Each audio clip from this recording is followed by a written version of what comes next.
zakonisht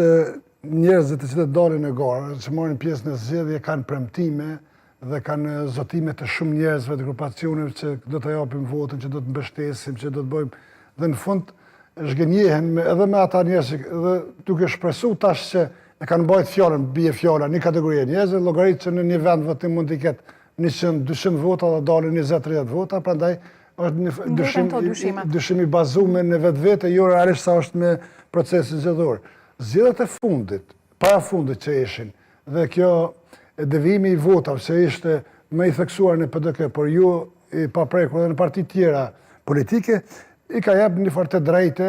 morale kandidatëve që të dyshojnë në mos mund të ketë ndonjë devijim të votave ose rrjedhje të votave për kandidatin X apo Y. Por mendoj se si proces është mbyll, pavarësisht se tha profesori Brzulli shumë qartë, pavarësisht se mund të shkohet edhe në Gjykatën Supreme, por janë përcaktuar me afatet kohore, me orë realisht, se si veprohet, kështu që nuk ka hapësira që të shkohet pas datës 26, siç ka paralajmëruar vetë Komisioni Qendror i Zgjedhjeve, që ta bëj shpalljen e rezultateve përfundimtare. Pastaj, te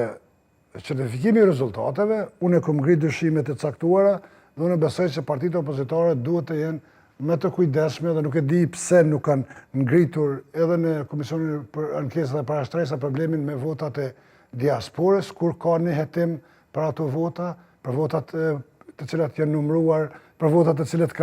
janë fotografu, për votat të cilat janë xheru dhe janë postuar për rrjetet sociale, në vota kolektive e tjera. Kështu që mendoj që do duhet aty të fokusohen, jo të fokusohen nëse ka marrë 5 vota më shumë ose më pak kandidati i partisë ose më thonë brenda llojit. Pra, po duket që lufta tjetër më theksuar në këtë rast brenda se sa me partitë të tjera. Ashtu po duket. Më shumë po intereson pozicion. Shikoj realisht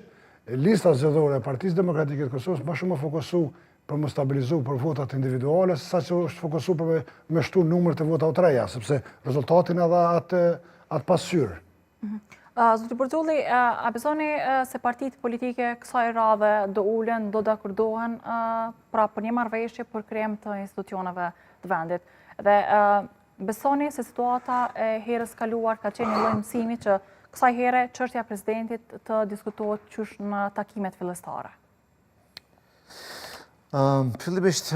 besoj se palët kanë nxjerrë mësim dhe do të jetë ndryshe kësaj radhe. Vështirë të parashikohet.